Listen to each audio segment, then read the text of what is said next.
ನಮಸ್ತೆ. Terrace garden and recipe. ಎಲ್ಲರೂ ಚೆನ್ನಾಗಿದ್ದೀರಾ? ಹೊಸಬ್ರು ಯಾರಾದರೂ ಫಸ್ಟ್ ಸರಿ ನನ್ನ ಚಾನಲಿಗೆ ಬಂದಿದ್ದರೆ ದಯವಿಟ್ಟು ಸಬ್ಸ್ಕ್ರೈಬ್ ಮಾಡ್ಕೊಂಡು ನೋಡಿ. ವಿಡಿಯೋಗಳಿಂದ ನಾನು ಹೇಳೋ ಟಿಪ್ಸಿಂದ ನಿಮಗೆ ಒಂದು ಸ್ವಲ್ಪನಾದ್ರು ಉಪಯೋಗ ಇದೆ ಅನಿಸಿದರೆ ಬೇರೆಯವ್ರಿಗೆ ಶೇರ್ ಮಾಡಿ. ನೋಡಿದವರು ಲೈಕ್ ಕೊಟ್ಟರೆ ನಮಗಿನ್ನೂ ಖುಷಿಯಾಗುತ್ತೆ. ದಯವಿಟ್ಟು ವಿಡಿಯೋ ಪೂರ್ತಿ ನೋಡಿ ಸಪೋರ್ಟ್ ಮಾಡಿ. ಒಂದೊಂದು ಸರಿ ನಾನು ಚಿಕ್ಕ ವಿಡಿಯೋನೇ ಮಾಡಿರ್ತೀನಿ, ತುಂಬ ದೊಡ್ಡ ವಿಡಿಯೋ ಏನೆಲ್ಲ ಇವಾಗ ಈ ನಡುವೆ ಮಾಡ್ತಾ ಇರೋದು. ಅದರಿಂದ ವಿಡಿಯೋ ಪೂರ್ತಿ ನೋಡಿ, ಸ್ಕಿಪ್ ಮಾಡಬೇಡಿ ದಯವಿಟ್ಟು ನೋಡಿ. ಇವತ್ತಿನ ದಾಸವಾಳ ತೋರಿಸ್ಕೊಳ್ತೀನಿ. ನಾನು ಯಾವಾಗಲೂ ಅಷ್ಟೇ ಫಸ್ಟ್ ವಿಡಿಯೋ ಸ್ಟಾರ್ಟ್ ಮಾಡೋದೇ ಹೂಗಳಿಂದ, ದಾಸವಾಳ ಹೂವು. ಯಾಕೆಂದರೆ ತುಂಬ ಜನ ಇಷ್ಟಪಡ್ತಾರೆ ನನ್ನ ಗಾರ್ಡನಲ್ಲಿ ಹರಡಿರೋ ದಾಸವಾಳ ನೋಡೋಕ್ಕೆ. ಅದರಿಂದ ಅದನ್ನು ನೋಡಿಸ್ಬಿಟ್ಟು ಮಿಕ್ಕಿದ್ದೆಲ್ಲ ತೋರಿಸ್ತಾ ಇದ್ದೀನಿ ನೋಡಿ. ಒಂದೊಂದು ಹೂವು ಕಿತ್ತಿರಲ್ಲ, ತುಂಬ ಜಾಸ್ತಿ ಹೂವು ಬಿಟ್ಟಾಗ ಒಂದೊಂದು ಗಿಡದ ಮರ ಇರುತ್ತಲ್ಲ, ಅವನ್ನ ತಿರ್ಗಾ ಬೆಳಗ್ಗೆ ಕಿತ್ತಾಕಬೇಕು. ನಾವು ಕಿತ್ತಾಕಿದ್ರೇ ಒಳ್ಳೆಯದು.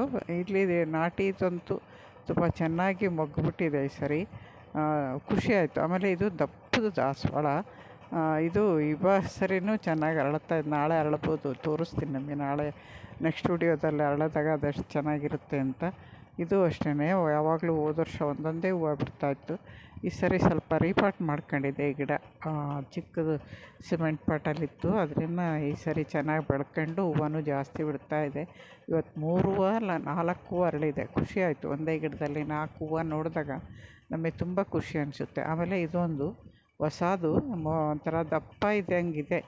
ನಾಳೆ ಅಕಸ್ಮಾತ್ ಮುಂದಿನ ವಿಡಿಯೋದಲ್ಲಿ ಹೂವು ಬಿಟ್ಟರೆ ಅದನ್ನು ತೋರಿಸ್ತೀನಿ ನಿಮಗೆ. ಆಮೇಲೆ ಇದು ಇನ್ನೊಂದು ಹೂವು ತೋರಿಸ್ತೀನಿ ನೋಡಿ. ಇದಕ್ಕೆ ಒಂಥರ ಮಿಲಿಬಗ್ ಅಂಟ್ಕೊಂಡಿತ್ತು ರೆಂಬೆಗೆ, ಸ್ಟೀಲ್ ನಾರಿಂದ ಉಜ್ಜಿ ತೆಗೆದಿದ್ದೆ ಅಂತ ಹೇಳ್ತಲ್ಲ ವಿಡಿಯೋ, ಅದರದ್ದು ಇವಾಗ ಚೆನ್ನಾಗಿ ಸೆಟ್ಟಾಗಿದೆ. ಇದು ಅಷ್ಟೇ, ದಿನ 1-2 ಬಿಡುತ್ತೆ. ಮೊಗ್ಗಂತೂ ತುಂಬ ಇದೆ.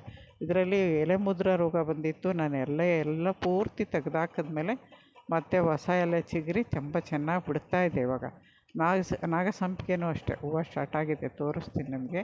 ಈ ಸರಿ 2 ಹೂವು ಬಿಟ್ಟಿದೆ. ಹಂಗೆ ನಿಧಾನವಾಗಿ ಹೂವು ಜಾಸ್ತಿ ಆಗ್ತಾ ಹೋಗುತ್ತೆ, ವರ್ಷ ಪೂರ್ತಿ ಬಿಡುತ್ತೆ.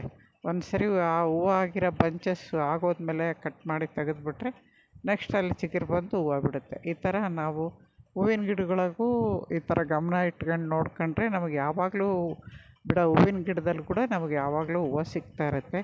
ವರ್ಷಕ್ಕೊಂದು ಸರಿ ಬಿಡೋವನ್ನೇ ಏನು ಮಾಡೋಕ್ಕಾಗಲ್ಲ, ಅಂದರೆ ಯಾವಾಗಲೂ ಹೂವು ಸಿಗೋವು ನೋಡಿ. ಇವತ್ತು ಇದು ಬಾರ್ಬರಸ್ ಚೆರಿ ಹಣ್ಣಾಗ್ತಾ ಇದ್ದಾವೆ ಸ್ವಲ್ಪ. ಈ ನಡುವೆ ತುಂಬ ಚೆನ್ನಾಗಿ ಸೈಜು ಬಂದಿದ್ದಾವೆ, ತುಂಬ ಚೆನ್ನಾಗೂ ಇದ್ದಾವೆ. ಒಂದೊಂದು ಕಲರ್ ಬಂದಿರುತ್ತೆ. ಈ ಸೈಡು ಸ್ವಲ್ಪ ಈ ನಡುವೆ ಹಣ್ಣು ಸಿಗ್ತಾಯಿದೆ. ಮೊದಲೆಲ್ಲ ಹಳೇಲಿ ತಿಂತಾಯಿದ್ವು.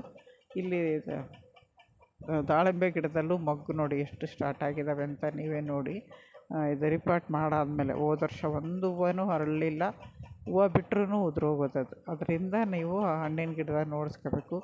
ಮಾವಿನ ಗಿಡದಲ್ಲಿ ಎಷ್ಟೋ ದಿನಗಳ ಮೇಲೆ ರಿಪಾರ್ಟ್ ಮಾಡಿದ ಎಷ್ಟೋ ದಿನಗಳ ಮೇಲೆ ಹೂವು ಬಿಟ್ಟಿದೆ.